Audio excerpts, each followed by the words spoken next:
Hello guys, what's up? Welcome sa aking vlog again. Ngayon po ay tuturo ko sa inyo ang tutorial sa mga baguhan po dyan sa live streaming about sa B8 or B9. At actually itong gamit ko guys ay B9 po ito. So sa mga bago pa lang po sa aking channel guys, please subscribe, like and share para po ma-notify po kayo sa aking mga ina-upload na kagaya nito. So ibabahagi ko lang po ang aking konting nalalaman about sa pag set up nitong aking B9. Ito po ay maganda po, sulit po ang kanyang quality pagdating sa mga recording. Hindi na po siya katulad ng B8 na medyo may konting kaluskos, ganyan. Ito po ay mas upgraded po kasi po B9 po siya. So, sa hindi po tayo magtatagal guys, assemble na po natin ang ating B9 at ang magandang timpla po sa kanyang pagre-record or pagla-live streaming po. So, guys, let's go! So, una po nating gagawin ay meron po tayo ditong B9 na ating gadget. Yan. Meron po siya. Nakikita nyo po, meron siyang charging input. Type C na po siya. May live 1, live 2. Kung gusto nyo pong dalawang cellphone ang gagamitin nyo kung magre-record kayo ng dalawa. At meron po siyang music or pwede pong kabitan ng gitara, piano, ganyan. Keyboard, kahit ano pong gadget na pwedeng ilagay dito. Cellphone. Usually po, cellphone ginagamit sa mga recording. Earphone, headphone, pili lang po kayo sa dalawa. Pwede naman pong gamitin yan eh. Kahit saan naman po dyan, gagana po yan.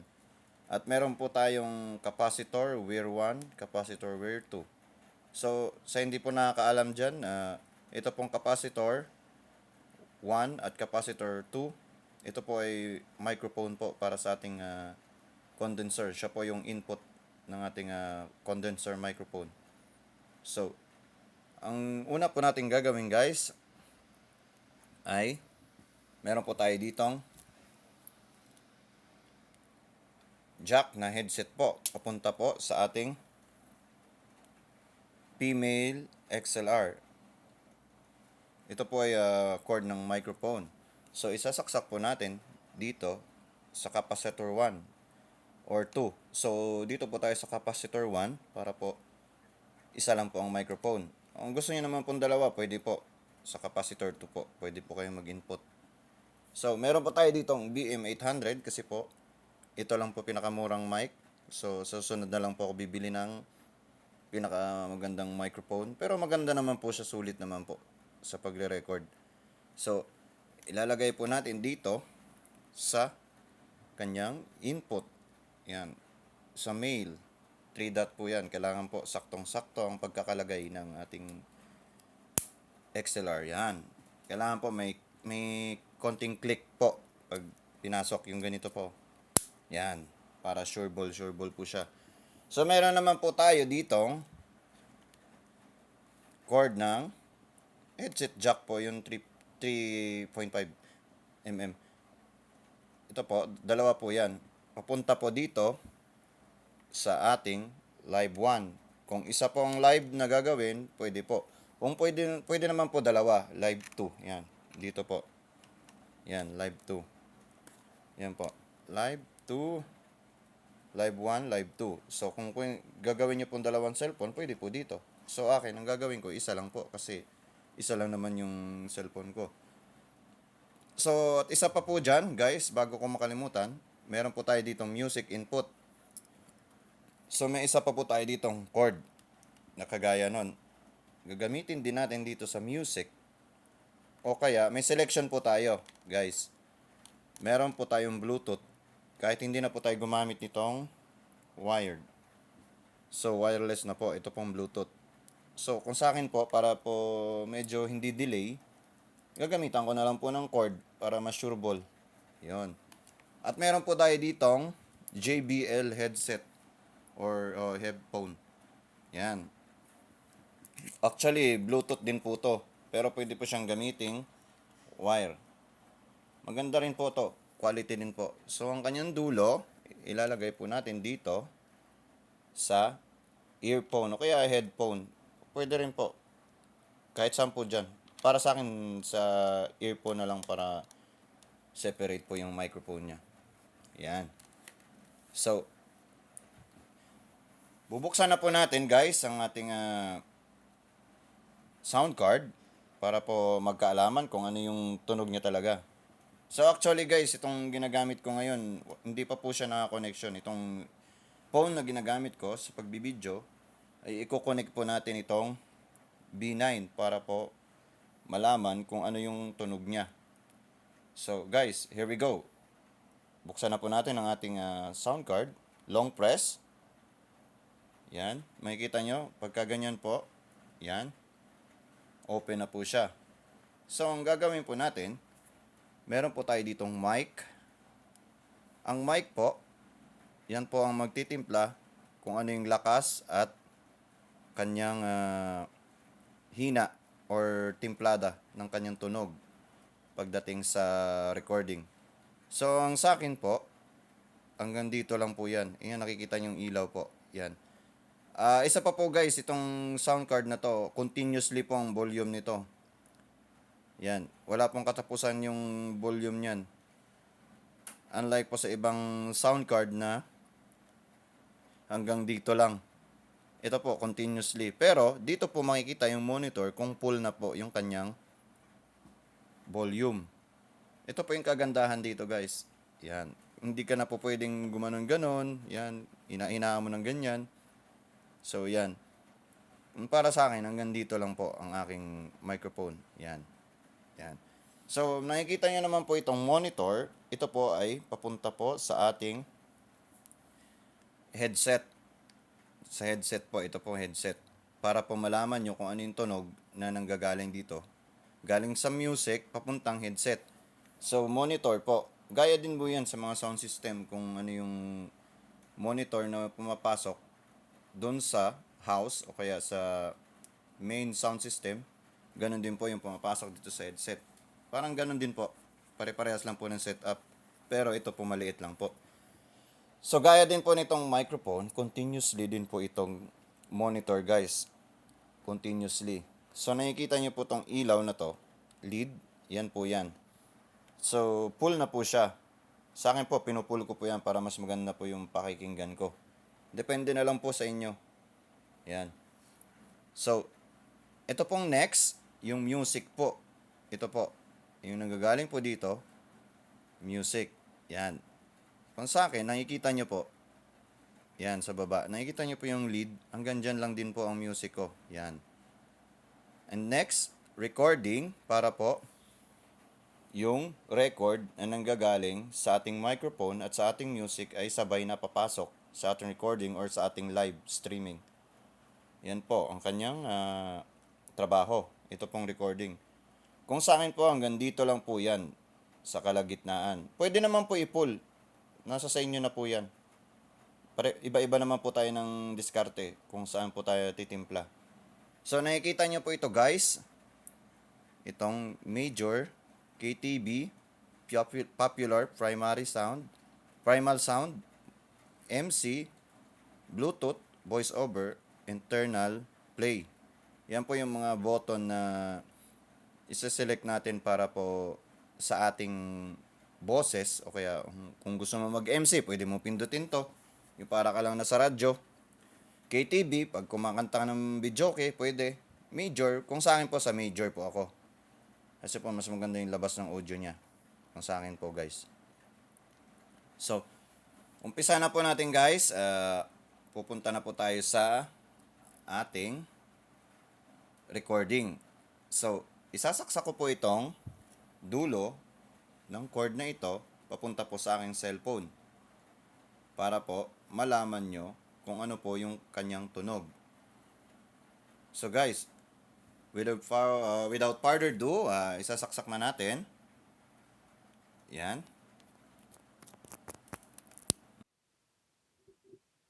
Okay. Guys, naririnig niyo po ba ako? Hello, sound check. Sound check. Hey, sound check. Sound check. Hey, hey, check. Sound check. So, meron po tayo ditong treble, baritone, bass, wet, wet dry, or echo. Meron po tayo dyan selection sa kanyang equalizer, guys. So, ang una po natin pipihitin para po maging matinis ang ating boses ay itong treble. Treble po, treble or tweeter. So, itaas po natin. Sound check. Sound check. Yan. Medyo tumitinis po ang ating boses. Sound check. Hey, sound check. Give it up. Sound check. Hey, hey, check. Sound check. Check. So, ang next po, yung baritone. Itong baritone po, hindi ko po alam kung pang mid po ito or one. Pero itatry natin guys kung ano yung kalalabasan. Kasi para sa akin guys, na-try ko na to eh. Hindi po siya, no? Para po siyang distorted yung kanyang tunog. Okay, taas natin. Sound check. Yan. Medyo distorted po guys, no? So ibaba na lang natin. Konti. Yan. Check. Sound check. So next po tayo, ito pong bass. Ang vocals po, yung chord po na malalim, yung sa akin. Ako po, malalim po kasi boses ko. Yan. Low sound check. Hey, hey, check. Yan, naririnig nyo? Medyo lumalalim. Check. Sound check. Hey, hey, check. Check. Hey, check. Sound check. Hey, hey. Give it up. Sound check. Hey, hey, check. Hey. So wet dry po tayo. Yan. Hello. Sound check. Yan. Yan, may naririnig po kayong medyo, yan. Check. Sound. Medyo wet po siya. So, kailangan po nating dagdagan ng echo. Sound check. Hey. Yan guys, sound check. Hey. Actually guys, ito po yung ano ko, setup ko. Ito po yung settings ng aking pag-re-record. Check, sound check. Yan, sound check. Yan. Sound check. Hey. Hey, subukan po natin kantahan guys.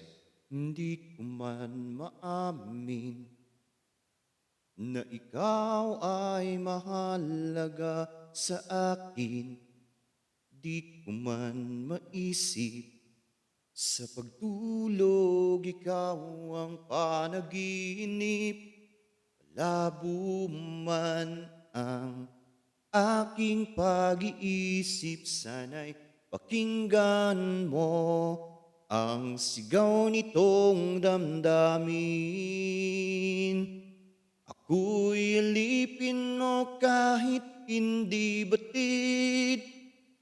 Aaminin ko minsan ako'y manhid. Sana ay iyong naririnig. Sa iyong yakap ako'y nasasabik. Ayoko sa iba, sa'yo ako hindi magsasawa. Ano man ang iyong sabihin, asahan mo, ito ay diringgin. Galing. Joke lang, Charis. Guys, yan. Medyo okay po yung ating echo at ang kanyang wet dry. Yan. Shoutout po sa lahat dyan guys na mapapanood to at kung bago pa lang po kayo sa aking channel, please subscribe to my channel, like and share para po marami po kayong matutunan sa akin ding konting nalalaman ay aking isi-share sa inyo kung paano po gawin at kung paano po ang connection itong ating gagawing live streaming. So guys, meron pa po tayo ditong mga selection. Meron po ditong mga effects. Yan. Meron po dyan. Yan. Marami po yan sila. Meron po tayong cheers. Tingnan po natin. Oh, yan. Parang nasa radyo po talaga. Ito po, illumination. Di ko po alam kung ano to. Pero wala po siyang epekto. Itong reverb. Yan. Iba po. Iba po yung reverb. Wala po talaga siya. Yan. Meron po dito, yun, yung Ibon. Yung 9277 po. Right? Yun. Para pong nasa showtime lang, ha? Charis. Kiss. Gunshot. Patay. Ito po yung nagagandahan ko kasi po medyo astig po siya. Ito po yung, yan, next po. So, meron din po tayo dito, guys, na pitch. Yan. Sari-sari po yung boses, guys. Yan. Para po tayong si Chooks TV. Ito po yung ginagamit niya minsan. Hello, Guys, yan. Naging lalaki na naman yung boses ko, guys. Hello, guys. Yan. Yan guys, medyo alien po yung boses natin. Panalong-panalo po yung kanyang audio pitch. Yan. Select po natin ulit. Guys, ako ang tagapagligtas ay Ako pala ang kalaban ni Botis 5. Galing. Hello. hello guys. Andyan po ba si Nobita? Saneo!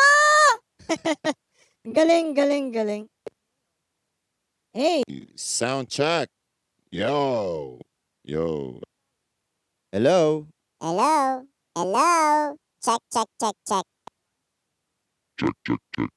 Yun. Medyo apat lang yung boses. Medyo apat lang yung boses, guys. Medyo apat lang. Medyo okay siya. So, next po tayo. Yun, parang sa showtime lang din.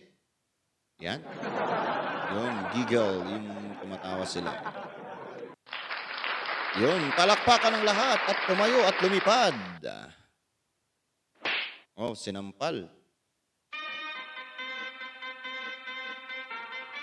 Ayos to, Awesome! Yan.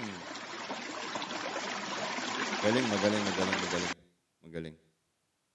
So guys, hanggang dito na lang po guys. Kung may natutunan po kayo sa aking shinare na audio recording or tutorial sa ating live stream or pagre-recording.